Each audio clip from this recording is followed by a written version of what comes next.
Thank you, Colette. I'm so sorry for that. Okay. Go. Thank you so much. We got it about the recorder. Welcome, all of you. Good afternoon to you. Good morning for me. As I said to Colette, this session is broadcasted from the south of Europe, Athens, Greece. So I've got my coffee here and I've got already breakfast. So for me, it's pretty early, but it's always a pleasure because I'm a morning person. Okay, I hope the conference is going well for you as well. And let's see what we can see about motivation today. Allow me to share my screen, some sound as well, and start with this presentation. Now, you might be wondering, obviously, and I'm going to be very blunt and sincere with you, because sometimes this is the question I make to myself as well. Who are you, George, to talk about motivation?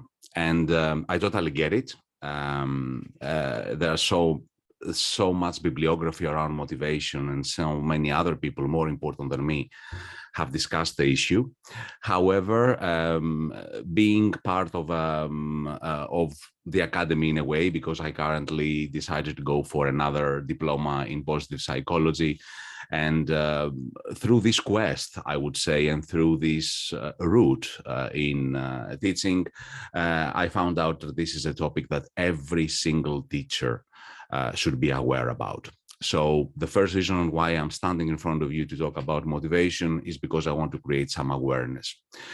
This leads me to the second reason that has to do with the teacher of today.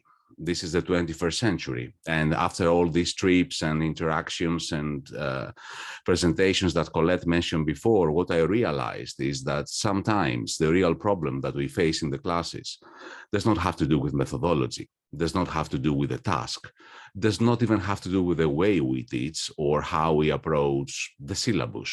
Let me put it this way using academic terms. Sometimes there might be another problem that we cannot spot. Sometimes there might be another problem that simply creates the following situation. You enter the classroom, nobody wants to participate, nobody cares about the lesson, and you are wondering yourselves what is going on. In connection with my first reason, the first thing that I would do as a teacher is start thinking where the problem lies. And once you spot the problem, then of course, we might not be the specialist to solve it, but maybe calling the troops, calling the specialist who will maybe talk about motivation, who will talk about another problem that might exist, something that has to do with psychology, something that has to, maybe some things are taking place at home. There are so many different things that deprive motivation from a person. And we are not obliged to know all of them, but at least if we spot them, because we spend time with these kids every single day, or adults or students, then we might be able to call in somebody else who could possibly provide a solution.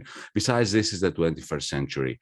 So obviously you understand that we're talking about new norms, pandemic, remote learning, new terms even for us as well, that may create some lack of motivation. So it's good to be aware who to call in, where the problem might be, and maybe take some particular action. And the third reason why I decided to talk to you about motivation is what you can see right now on the screen, because either we want it or not, either we are parents, teachers, friends, or partners, or whatever, motivation is a recurring life pattern.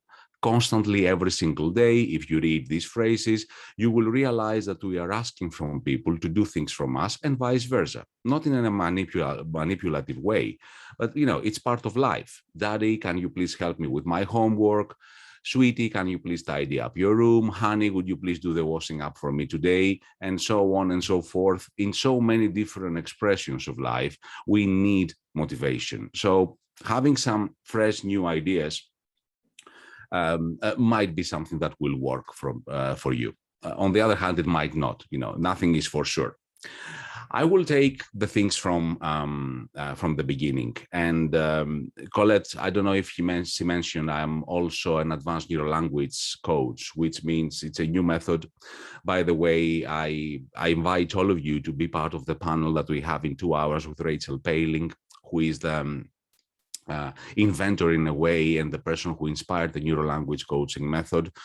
You may not want to become and take this professional path, but I can assure you from this session, you will get many, many tips.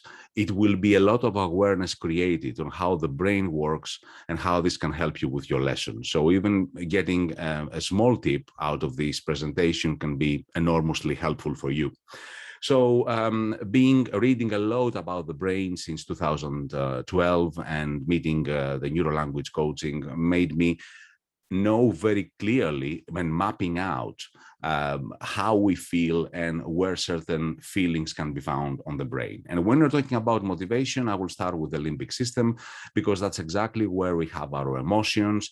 The limbic system is what connects us with other people and creates this fight or flight mode sometimes, which is fundamental for motivation.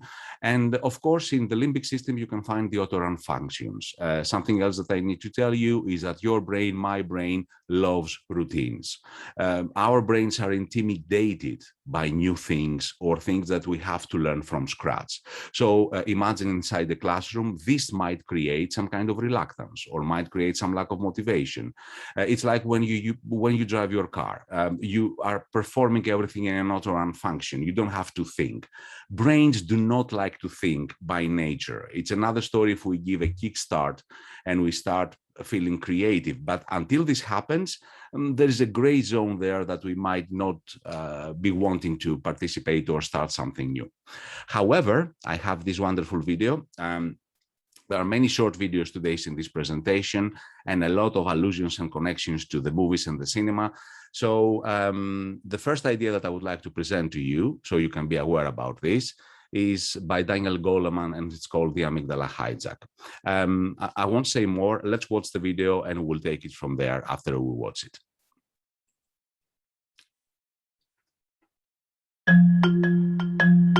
When we hear the word emotion, most of us think of love, hate, happiness, or fear. Those strong feelings we experience throughout life. Our emotions are the driving force behind many of our behaviors, helpful and unhelpful. Just where do our emotions come from? Our brain is wired to look for threats or rewards. If one is detected, the feeling region of the brain alerts us through the release of chemical messages. Emotions are the effect of these chemical messages traveling from our brain through the body. When our brain detects a potential threat, our brain releases the stress hormones adrenaline and cortisol, which prepare us for a fight or flight response. When we detect or experience something rewarding, such as someone doing something nice for you, our brain releases dopamine, oxytocin, or serotonin. These are the chemicals that make us feel good and motivate us to continue on the task or behavior. In these instances, the feeling region of the brain kicks in before the thinking part. Sometimes the reactions of the feeling brain are so strong that it dominates our behaviors and we're unable to think rationally in the moment. Our emotions hijack our brain. While many of our emotional responses happen subconsciously, our thinking can influence our emotions, and sometimes this can be unhelpful. Just thinking about something threatening can trigger an emotional response. This is where we can manage our emotions with conscious thinking. Our emotions play a powerful role in the way we experience the world. Understanding and regulating our emotions through our thoughts and behaviors can help us take greater control of our brain and achieve our goals.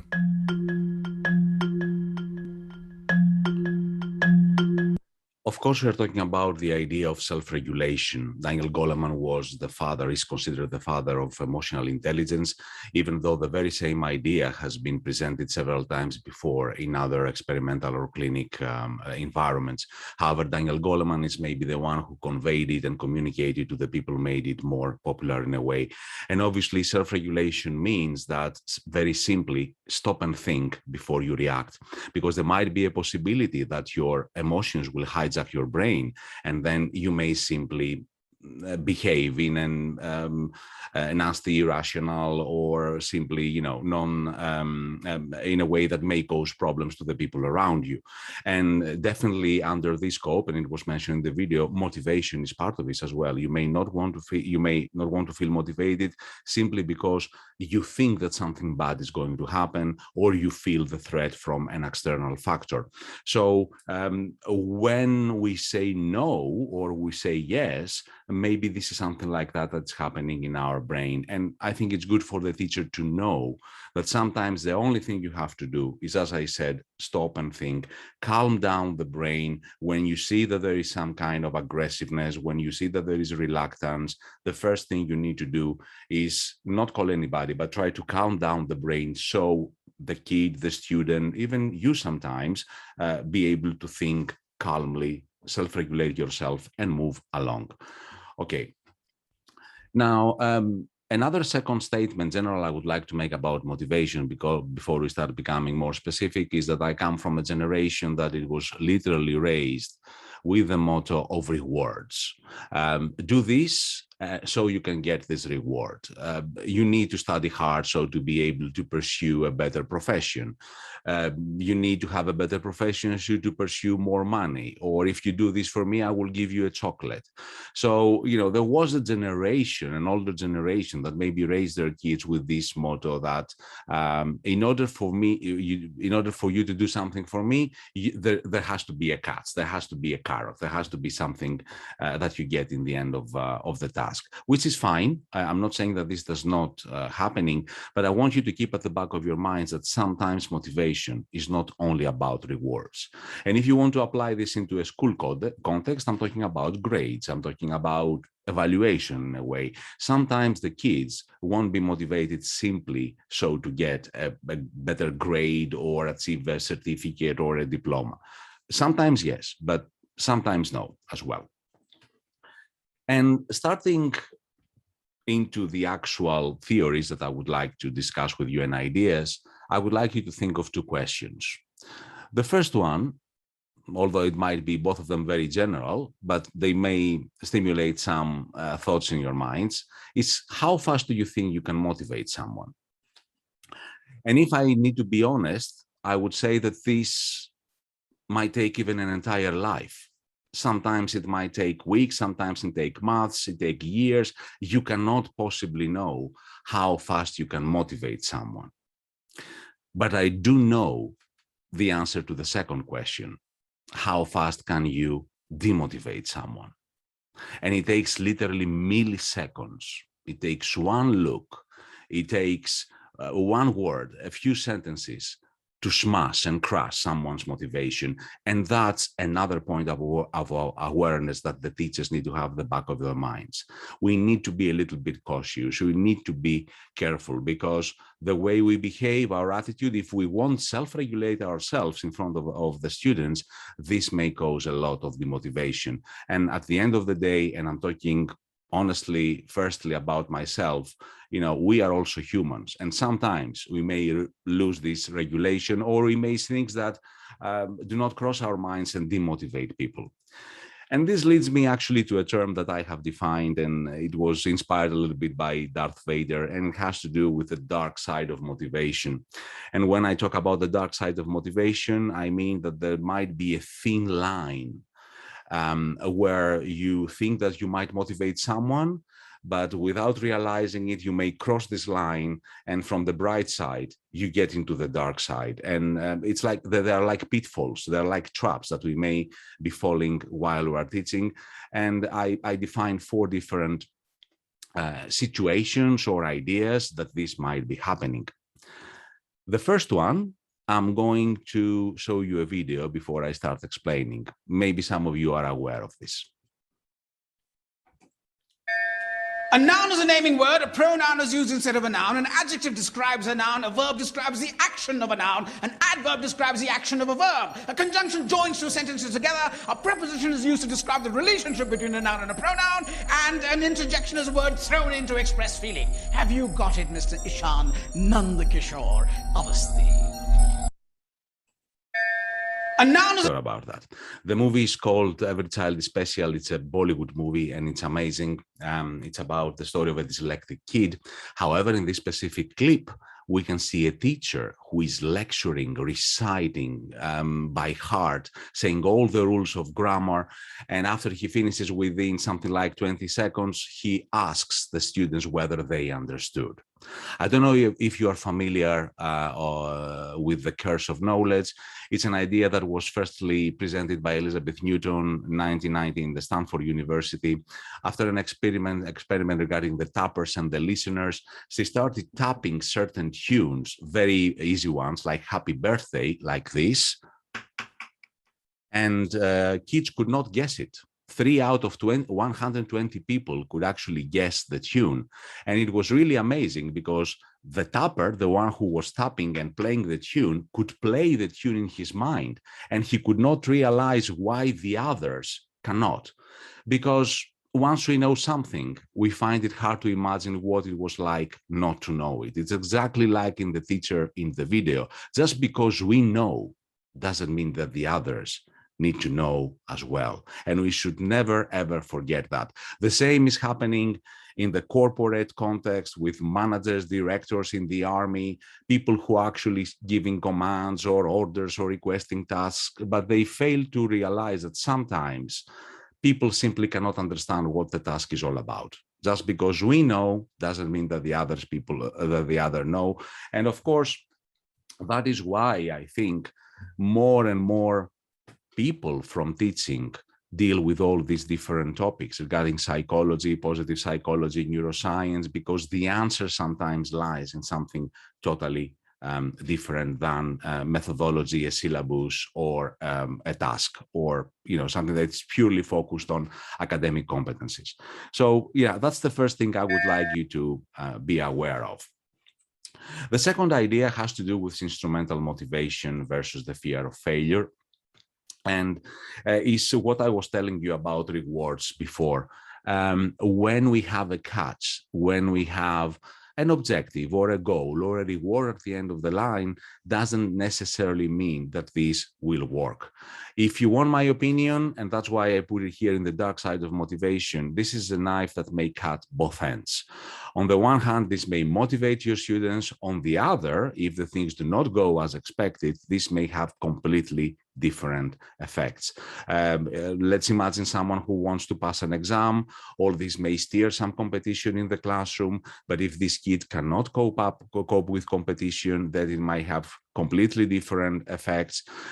Or even, when you reach this specific goal, the feeling might not be the same because there might be another achievement that you need to accomplish, and this may create some different or mixed feelings. The pressure just before you reach the goal as well might be a factor that needs to be understood and taken into consideration. The fear that I may fail as well. All these are parts of the process that do not ensure that motivation will take place.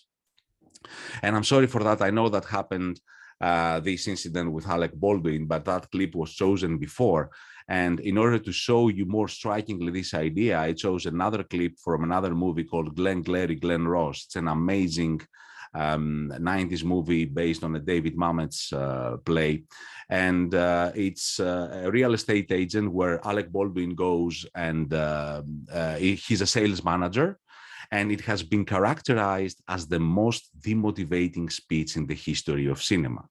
And it might be a little bit far-fetched, but in this clip, you will see that there are rewards, there is a goal, but motivation, I'm not sure whether it's being achieved or not. Let's watch it. It's very short.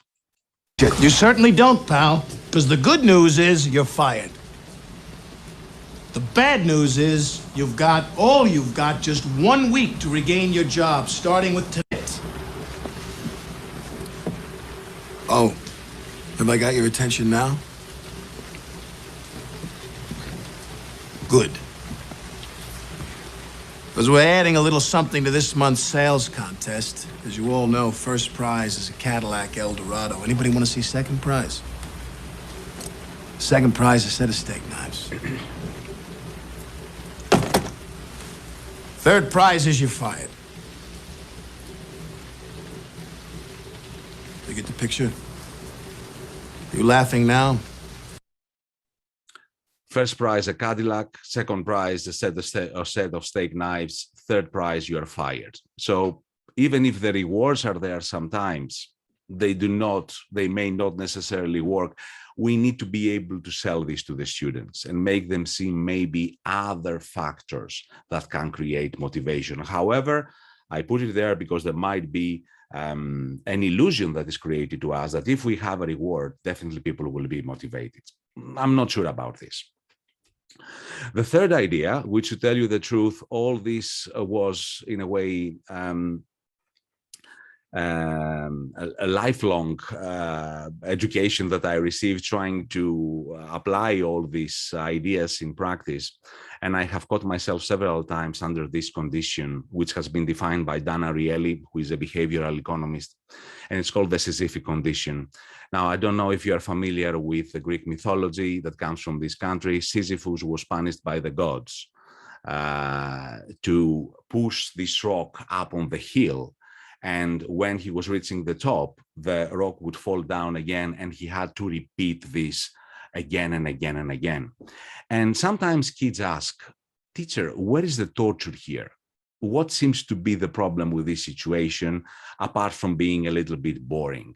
And this is where these small details comes in, and Mr. Ariely defined. And I don't know if you have seen, that's why I have put Robert Redford in these prisoners movies in 2001, The Last Castle, and in many others. The guards, in order to torture the prisoners, they make them to dig a hole in the ground. And then when they finish, they put the soil back in the hole. And there seems to be something really torturing behind this idea of futile work. And this is very much connected to the idea of Sisyphus. And what I'm trying to say is that when we're constantly doing things that we cannot find the meaning, when we are ticking the boxes in our everyday lives and we think that everything has been completed, that we have done our jobs, still motivation or the feeling of getting some satisfaction is not there. And usually this is happening because, yeah, we achieve the task, we complete the task, but there might not be an evident meaning. I'm going to repeat it several times today, my friends. In our lives and in our jobs, we are the ones who define the meaning for these kids. We need to show them this meaning. We need to show them what exists down the road. And this has to be evident from our actions and from our own teaching. So I might be the perfect teacher in the world. I might be sweating every day. I might be explaining. I might be reading. But if I'm not able to transmit this meaning to my students, why are you here? Why are you coming to my class 3 times per week? You spend 2 hours in each one of the sessions. What's the point of all this? And if you try to apply this in your life, you will find sometimes that you are performing tasks all the time. And when you stop and think for a single minute, why am I doing this? What's the point of this? Or this feeling may sometimes be coming to you instantly without realizing. So the other thing I would like you to be aware of is not to be caught up in this ticking up the box situation, the Sisyphean condition, and moving around in circles, having maybe an illusion that we are doing things right, but eventually we don't, and we are lacking the meaning and, of course, maybe motivation. The other idea, which is something that really blew my mind when I heard about it 3 years ago, and comes strictly from neuroscience. Dr. Matthew Lieberman, for me, is maybe one of the fathers of neuroscience, of applied neuroscience right now. And you can find the following video on YouTube, who managed to clinically prove and show and demonstrate in every possible way that emotional pain equals physical pain. And I will let he himself to explain this to you. I won't say more, and we will take it from there after the end of this short video again. Well, at the very least, it should lead us to wonder about the painful experiences we've all had in our own lives. If I asked you to think about your most painful memories, you'd probably list the death of a loved one before a broken leg. But when you hear my grandmother's story, you're probably thinking that her pain is metaphorical. So a broken leg, that causes real pain, but social pain, The pain that comes from loss or rejection, maybe not so much. About a decade ago, Naomi Eisenberger and I set out to test whether social pain is more than just a metaphor. We asked people to come in and lay in MRI scanners where they believed that they were playing this simple ball tossing game with two other people also laying in scanners. And if you were in our study, you'd control this little hand at the bottom of the screen, and whenever the ball came to you, you would decide who to throw it to next. Pretty boring stuff. But then, something interesting happens. The other two people stop throwing you the ball. Forever. You never get the ball again. When we looked at the brains of these individuals who had just been rejected, we saw two fascinating things.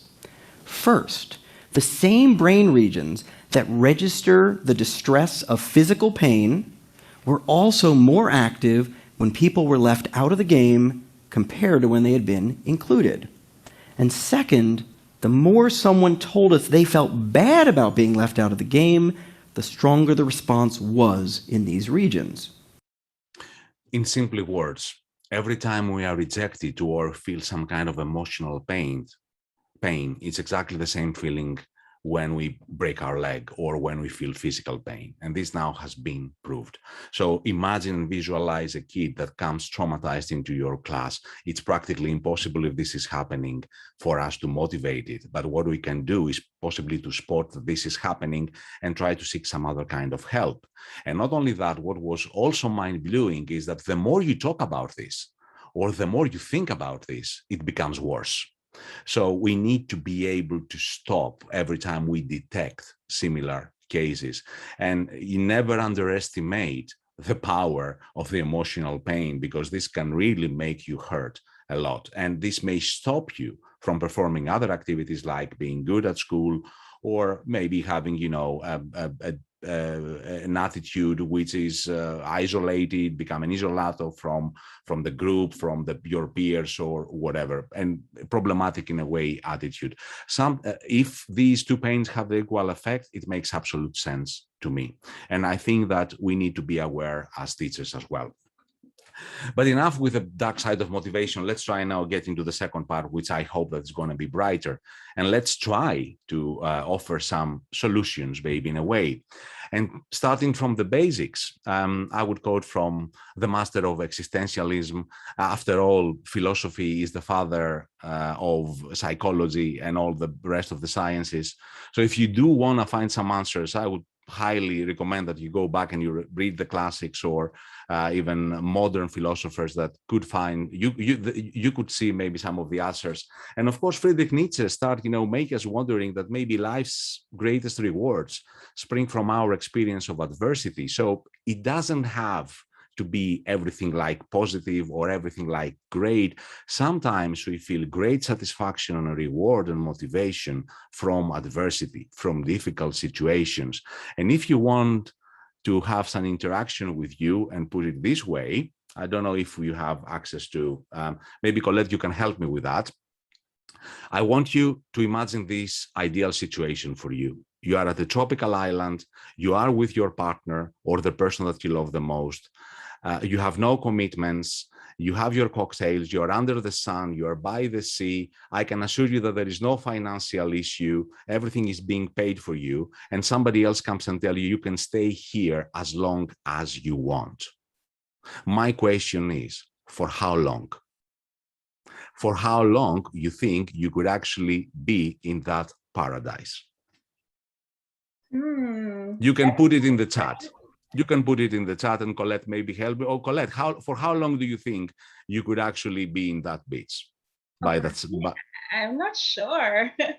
I'm not sure. Maybe 2 weeks, I guess. And before I start getting bored, maybe. Usually people say 2 weeks. I don't know if somebody answered in the task in the chat. 2 weeks, 1 week, 1 month is the maximum. But I can tell you, even under these paradise conditions, you may start feeling bored after a while. Why? Because you wouldn't be able to find the meaning, or you would actually seek for an adversity or something that would break this homeostatic ideal situation. So maybe by nature, as the son of the philosophical son of Friedrich Nietzsche said, Viktor Frankl, he's a doctor, he's still alive, and he's a Holocaust survivor as well. A person who is not only an excellent scientist, but someone who lived what he preached. And I'm amazed by this idea. Life is never made unbearable by the circumstances, by only by lack of meaning and purpose. So we come back to this very same idea. Maybe the first thing that we need to think about motivation is, where do we find the meaning? And this part will be how we can possibly define the meaning of meaning as educators and as teachers. And here are some other ideas which I will very quickly elaborate with you one by one. My first thing is meaningful lessons, my friends. Here I have some examples. We're talking about language, we're talking about communication. Sofia Mavridi, who is actually another colleague and a great friend, has an amazing presentation. We have another panel tomorrow with Daniel Seri about 21st century skills. And all I want you to know is that this is not accidental. People are talking, experts are talking about the 21st century skills, and this we may want to start thinking why this is happening, because it's not only about linguistic tasks anymore. It's about what you can perform with the language, if you can collaborate, if you can communicate. And this, I'm telling you this because this may bring a lot of meaning into your classes. All of the 21st century skills, all the base of soft skills, you cannot perform them if you don't have language. So this can be a way to inspire or instill it to your students. You are coming to my class because you need to speak English in order to be able to thrive out there in very specific tasks. This has to be evident since the first moment. Do not take it for granted that it's going to happen. Let's not be like the teacher in the Curse of Knowledge who is preaching and preaching and preaching or teaching the boxes. It has to be evident, and it has to be evident through your teaching. So any focus on everyday English, a lot of practice, a lot of communication in the front line can actually help towards this particular direction. Or you might define your own meaning according to the classroom. You are there. That's what I always say to teachers. I'm going to switch off this in 15 minutes and we may not meet again in the future, but you are going to be in that class. So you know very well what is needed.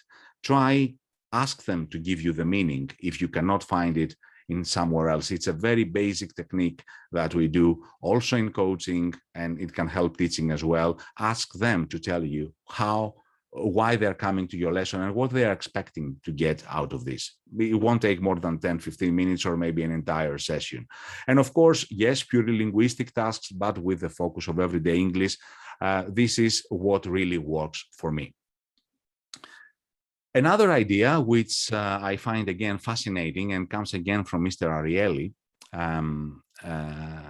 and he has this book about motivation as well, what really motivates us. And he defines there the IKEA effect. Now, don't get me wrong, I'm not getting commissioned by IKEA, but if you are familiar with this brand, the Swedish brand, every time you buy something, you need to spend your entire life in order to assemble it and then have it. It's an amazing thing. It's so complicated to assemble and put something together when you buy it from IKEA, especially furniture, that it becomes really, I don't want to characterize it.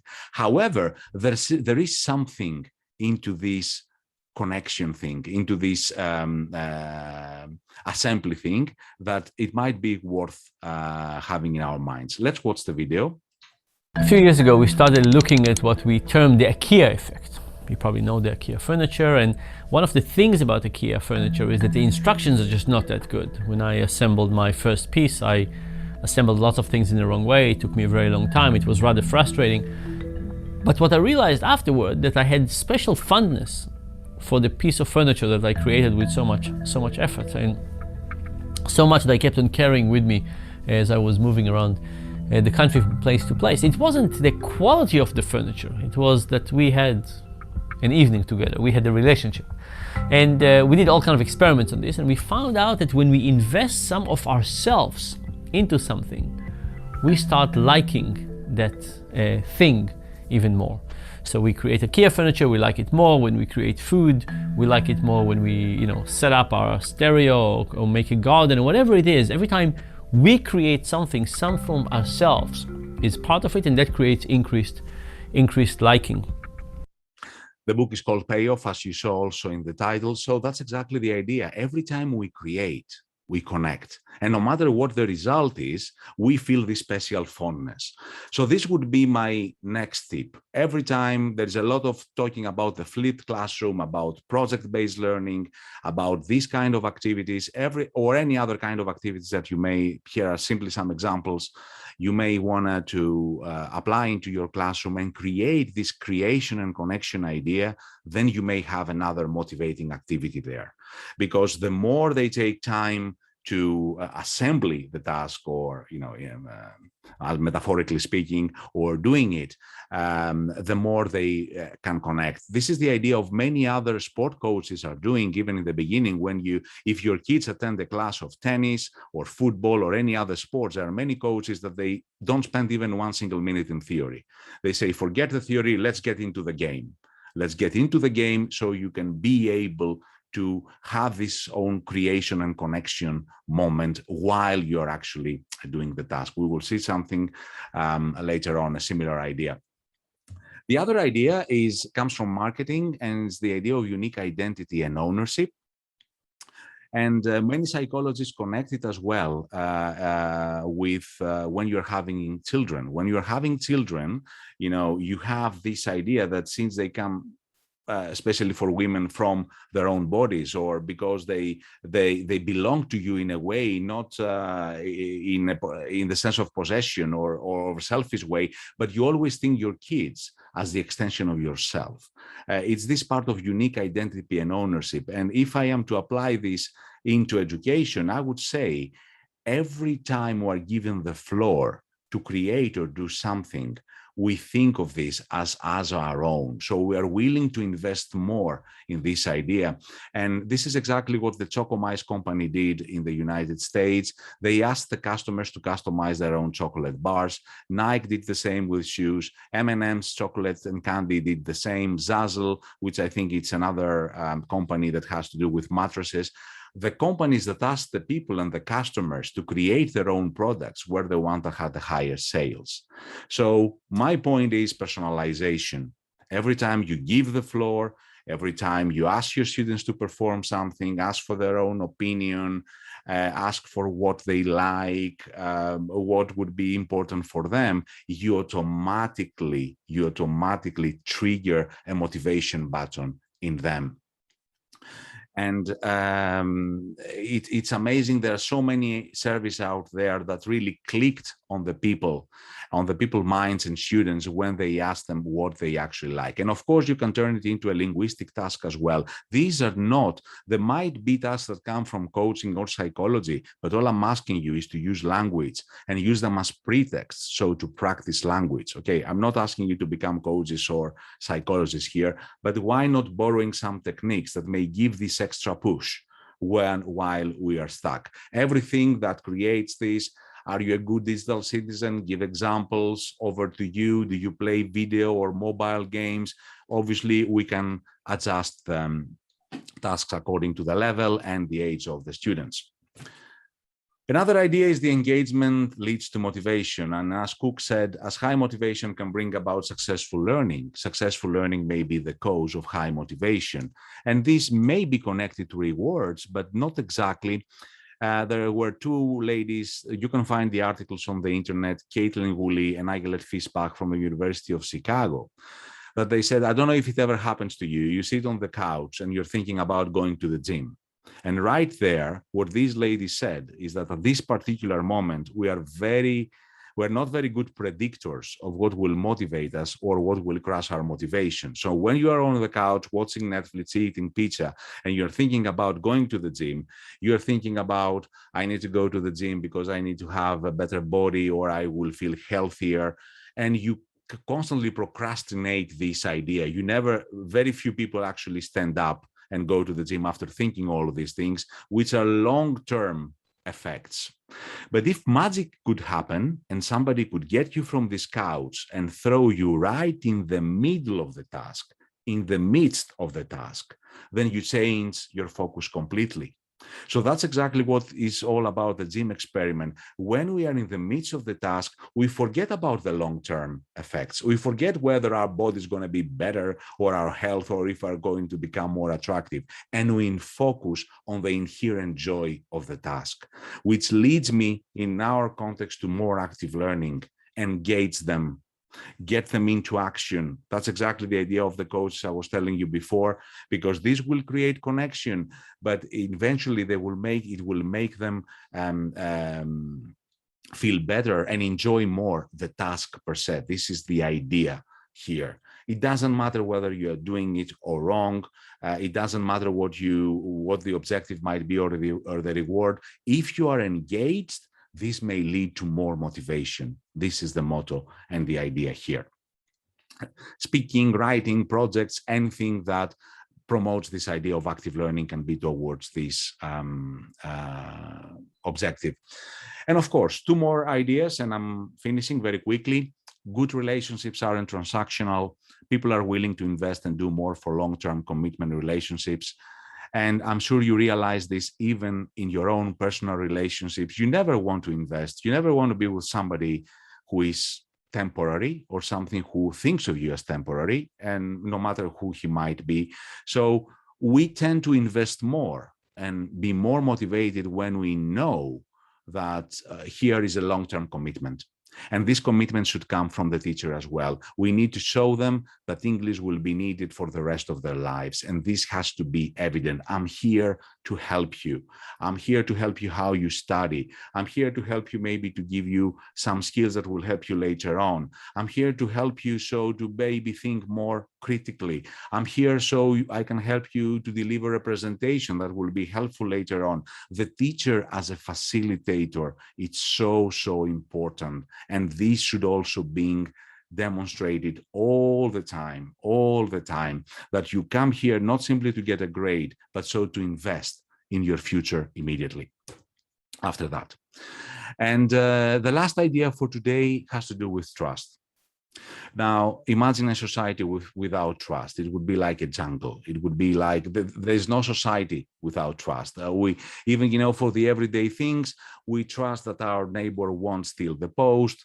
We trust that we might go to a restaurant and the cook won't poison us and our kids. There's this pattern of trust is every day. We trust each other even if we don't know each other, because this is exactly what inspires us to step out for our standard job requirements in order to excel and innovate. And this has to be evident again. One of the main ideas of coaching, and I think of even methodology, is having the cards on the table. Your students should know very well why you are there. Always signpost. Show them the objectives of the lesson. Show them the progress. Never hide anything from them. You are together in this process. And this is how you build the trust as a facilitator. Anything that goes towards this direction, and it's evident, you are there for me every day, you help me, and I can check it every single day. That's the catch, and that's the idea that I want you to create. You help me with scaffolding exercises. You are my helper. And if the students realize this, then this trust, this idea of trust is built. And maybe this can help for further motivation. Just on time, we don't have maybe time for questions. These are the main ideas of this talk.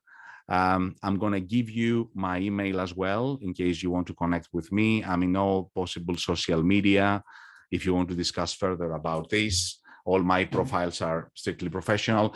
So yeah, I don't know if Colette, we have time for some quick questions, or your mic.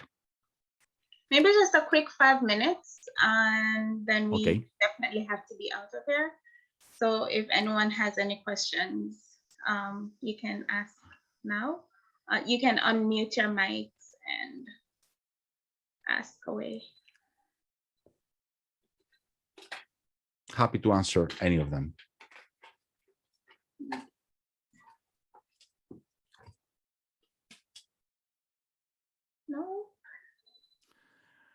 Okay. It's okay. It happens many times. Yeah, people so, usually, if you press people, tell me now a question, it doesn't come to the. Not very motivating. So yeah. But So, oh, go ahead, George. No, I'm fully reachable. If you come across any question or you want to think of any questions, we are expecting you at the panel in 2 hours from now as well. And we'll talk about brain-friendly and positive psychology there. And tomorrow I have another panel as a coordinator with Sofia Mavridi and Daniel Seri. Thank you very much for your nice words, and enjoy the rest of the conference. And thank you so much. Thank you, guys. So if you could just unmute your mics and give George like a really Thank you. Over to you for being here. Thank you so much. Bye-bye. Bye. Thank you. Thank you, guys. See you in another conference, I think. Thank you. Okay.